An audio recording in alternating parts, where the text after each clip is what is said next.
ओम शांति। आज बाप दादा के 25 दिसंबर 2022 के साकार महावाक्य हैं। रिवाइज डेट है 7 मार्च 1993। आज की ज्ञान मुरली का शीर्षक है हाईएस्ट और होलीएस्ट आत्मा की निशानियां। हाईएस्ट और होलीएस्ट आत्मा की निशानियां। आज बाप दादा अपने सर्व हाईएस्ट और होलीएस्ट बच्चों को देख रहे हैं। सभी बच्चे इस बेहद के ड्रामा के अंदर व सृष्टि चक्र के अंदर सबसे हाईएस्ट भी हो और सबसे ज्यादा होलीएस्ट भी हो। आदि से अब संगम समय तक देखो कि आप आत्माओं से कोई हाईएस्ट श्रेष्ठ बना है। जितना आप श्रेष्ठ स्थिति को, श्रेष्ठ पद को प्राप्त करते हो, इतना और कोई भी आत्माएं, चाहे धर्म पिता है, चाहे महान आत्माएं, कोई भी इतना श्रेष्ठ नहीं रहे, क्योंकि आप ऊंचे ते ऊंचे भगवान द्वारा डायरेक्ट पालना, पढ़ाई और श्रेष्ठ जीवन की श्रीमत लेने वाली आत्माएं हो। जानते हो ना अपने को, अपने अनादि काल को देखो। अनादि काल में भी परम धाम में बाप के समीप रहने वाली हो।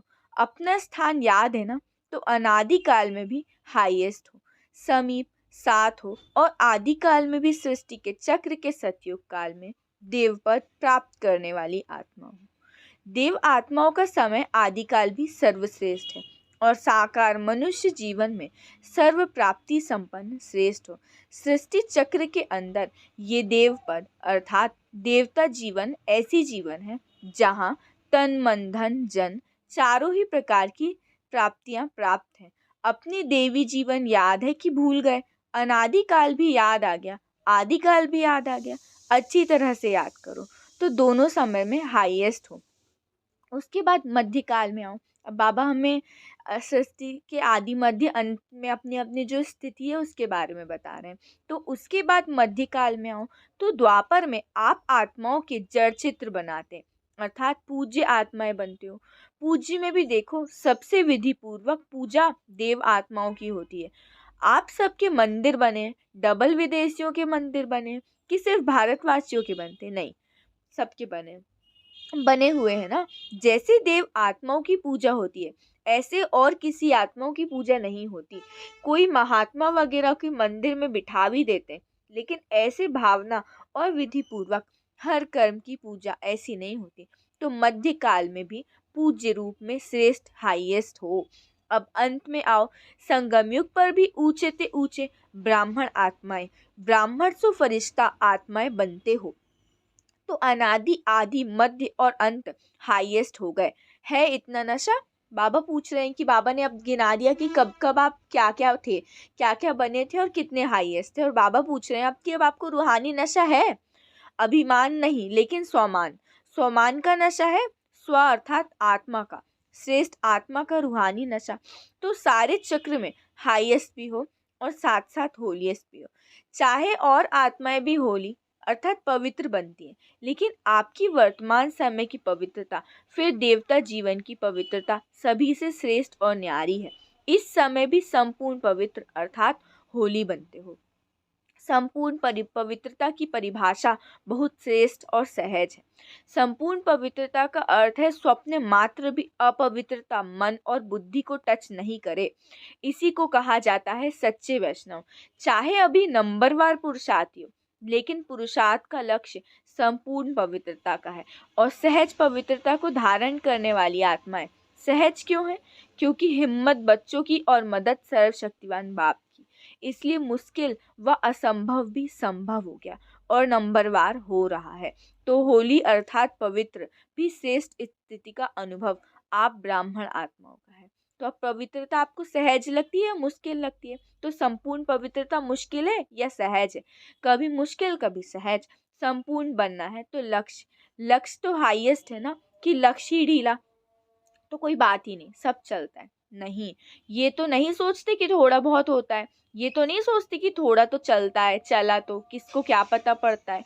कोई मन से थोड़ी ना देखता, कर्म में तो आते नहीं, लेकिन मनसा के वाइब्रेशन भी छिप नहीं सकते।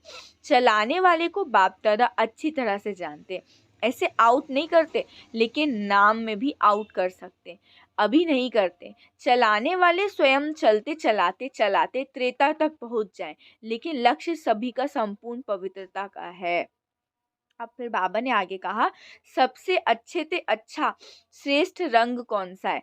तो अविनाशी रंग है बाप के संग का रंग। बोलते हैं ना, संग का रंग चढ़ जाता है, तो हम भगवान के संग में रहें। आपको किसका रंग लगा? बाप का ना। तो बाप के संग का रंग जितना पक्का लगता है उतना होली बनते जाते हैं, मतलब पवित्र बनते जाते हैं, संपूर्ण पवित्र।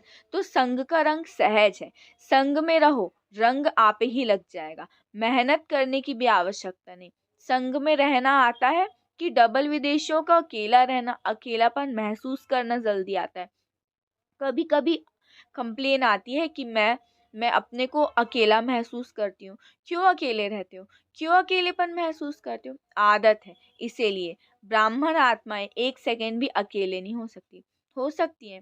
नहीं, होना नहीं, लेकिन हो जाते हो। बाप दादा ने स्वयं अपना साथी बनाया, फिर अकेले कैसे हो सकते हो? कई बच्चे कहते हैं बाप को कंपेनियन बनाया है, लेकिन सदा कंपनी नहीं रहती। क्यों? कंपेनियन बनाया इसमें तो ठीक है, सभी से पूछेंगे आपका कंपेनियन कौन, तो कहेंगे बाबा। तो बाबा कहते हैं कि आपने बाप को अपना कंपेनियन बनाया ना, तो सदैव उनसे कंबाइन रहो। बार बार चेक करो कि मैं कंबाइन हूँ, किनारा तो नहीं कर लिया। तो जितना कंबाइन रूप का अनुभव बढ़ाते जाएंगे, उतना ब्राह्मण जीवन बहुत प्यारी मनोरंजक जीवन अनुभव होगी। तो ऐसी होली मनाने आए हो कि सिर्फ रंग की होली मनाकर कहेंगे कि होली हो गई? नहीं। तो बाबा ने कहा कि पवित्र बनो और बाबा के संग का रंग लगाओ, तब सच्ची होली बनेगी। जब पुराना जन्म समाप्त हुआ, नया जन्म धारण किया, तो नए जन्म नए संस्कार। अगर माया पुराने संस्कार इमर्ज करती भी है, तो सोचो, अगर कोई दूसरे की चीज आपको आकर देवे तो क्या आप लेंगे? रख देंगे? स्वीकार करेंगे? सोचेंगे नहीं कि ये हमारी चीज नहीं है। तो दूसरे की चीज कैसे ले सकते हैं? अगर माया पुराने जन्म में संस्कार इमर्ज करने के रूप में आती भी है, तो आपकी चीज नहीं आई। सोचो, ये मेरी चीज नहीं, ये पराई है। पराई चीज को संकल्प में भी अपना नहीं मान सकते। मान सकते हैं? सोचो, पराई चीज जरूर धोखा देगी, दुख देगी। सोच सोचकर तो उसी सेकंड पराई चीज को छोड़ दो, फेंक दो, अर्थात बुद्धि से निकाल दो। पराई चीज को अपनी बुद्धि में रखो नहीं, नहीं तो परेशान करती रहेगी। सदा ये सोचो कि ब्राह्मण जीवन में बाप ने आपको क्या क्या दिया। ब्राह्मण जीवन अर्थात मेरा निजी स्वभाव, संस्कार, वृत्ति, दृष्टि, स्मृति क्या है? ये निजी है, वो पराई है। पराया माल अच्छा लगता है कि अपना माल अच्छा लगता है? ये रावण का माल है और ये बाप का माल है। कौन सा अच्छा लगता है? कभी भी गलती से भी संकल्प नहीं लाओ। क्या करें, मेरा स्वभाव ऐसा है, मेरा संस्कार ऐसा है। क्या करें, संस्कार को मिटाना मुश्किल है। आपका है ही नहीं, मेरा क्यों कहते हो? मेरा है ही नहीं। तो जितने भी माया के संस्कार है, जितने भी ऐसे मतलब बुरे संस्कार है, तो उनको अपना नहीं समझो, निजी संस्कार को मत समझो। अपने निजी संस्कार स्वभाव इमर्ज करो। आपका निजी स्वभाव संस्कार कौन सा है? सुख शांति का। तो समझा क्या करना है? तो अब बाबा ने कहा ऐसी होली मनाने आओ। तो एक दिन कहेंगे होली, दूसरे दिन कहेंगे होली गई, पर आप क्या कहेंगे? आप कहेंगे हम सदा संग के रंग में होली मना रहे। किसके संग में? भगवान के संग में। तो सदा बाप की महिमा और अपनी प्राप्तियों के गीत गाते रहो। सबको गाना गाना आता है ना? सभी गा सकते हो, सभी नाच सकते हो। सदा नाचना गाना मुश्किल है क्या? सहज है। और सदा सहज अनुभव करते संपन्न बनना है। कभी ये नहीं सोचो कि पता नहीं हम संपन्न बनेंगे भी या नहीं बनेंगे। ये कमजोर संकल्प कभी नहीं आने दो। सदा यही सोचो कि अनेक बार मैं ही बनी हूँ और मुझे ही बनना है। अच्छा, अब बाप दादा का याद प्यार सुन लेते हैं। चारों ओर के सदा परमात्म संग के रंग की होली मनाने वाले श्रेष्ठ आत्माएं, सृष्टि चक्र के अंदर सदा हाईएस्ट पार्ट बजाने वाली श्रेष्ठ आत्माएं, सर्व आत्माओं से श्रेष्ठ होलीएस्ट आत्माएं, सदा कंबाइंड रहने वाली पद्म पदम भाग्यवान आत्माएं, सदा सर्व की मुश्किल को भी सहज बनाने वाली ब्राह्मण आत्माएं, सदा नए जीवन के नए स्वभाव संस्कार, नए उमंग उत्साह में रहने वाली उड़ती कला की अनुभवी आत्माओं को बाप दादा का याद प्यार और नमस्ते। अब कहो, हम रूहानी बच्चों की रूहानी बाप दादा को याद प्यार, गुड मॉर्निंग और नमस्ते नमस्ते नमस्ते। शुक्रिया बाबा, शुक्रिया। आज का वरदान है, संगम युग पर हर समय हर संकल्प, हर सेकंड को समर्थ बनाने वाले ज्ञान स्वरूप भव। संगम युग पर हर समय, हर संकल्प, हर सेकंड को समर्थ बनाने वाले ज्ञान स्वरूप भव।